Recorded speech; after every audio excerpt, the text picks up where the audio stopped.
Un accordo anticrisi per i lavoratori e le aziende del commercio, del turismo e dei servizi. L'ente bilaterale veneto della Confesercenti ha appena firmato con CGIL, CISL e UIL un'intesa sugli ammortizzatori sociali che prevede la possibilità per tutti gli iscritti all'ente di accedere alla sospensione dal lavoro. Una pausa forzata della durata di 90 giorni, ma potrebbero diventare 180 con la cassa integrazione in deroga, che all'azienda non costerà nulla e al dipendente garantirà circa l'80% dello stipendio. Per la prima volta gli ammortizzatori sociali vengono rivolti anche alle imprese che hanno meno di 50 dipendenti. Parlo delle aziende del commercio e del turismo. A erogare il sostegno al lavoratore ci penserà l'INPS per il 60% della retribuzione, l'ente bilaterale per il 12% e il governo per l'8%.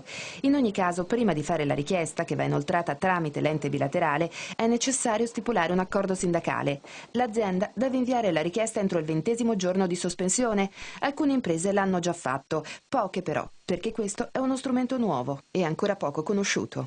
C'è una non conoscenza da parte delle piccole imprese di questi strumenti proprio perché sono molto recenti e sono nuovi e quindi non c'è l'abitudine di utilizzare lo strumento dell'ammortizzatore sociale e quindi della in qualche modo protezione al reddito dei lavoratori.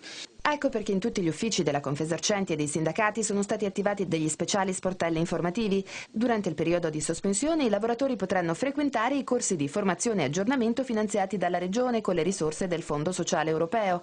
Insomma, un buon accordo, che però di fatto esclude una larga percentuale di lavoratori, gli stagionali e gli atipici. Restano fuori gli stagionali se non hanno la contribuzione necessaria, ossia i 12 mesi nell'arco degli ultimi 2 anni. Per quanto riguarda invece i lavoratori atipici, purtroppo non hanno contribuzione all'ente bilaterale e quindi in questo caso rischiano di restare fuori.